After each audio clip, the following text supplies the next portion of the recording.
भनेको के हो? चित भनेको के हो? आनन्द स्वरूप भनेको के हो? भगवान परब्रह्म परमात्माका तीन स्वरूप छन्, चैतन्य स्वरूप, चित स्वरूप र आनन्द स्वरूप, जो सत्य स्वरूप छ, हिजो पनि छ आज पनि छ।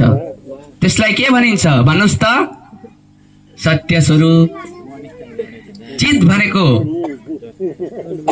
सर्वभूत प्राणीको हृदयमा भगवान विराजमान बस्नुहुन्छ नि, हो त्यो चित स्वरूप, चित्तमा बस्ने भगवान चित स्वरूप।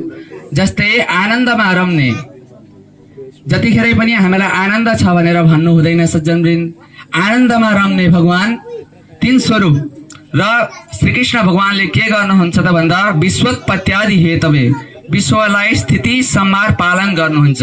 जस्तै हामीलाई घर बनाउनु पर्यो भने के गर्नुपर्छ त? सुरुमा जप्तादरो बनाउनु पर्यो नि, हो कि होइन?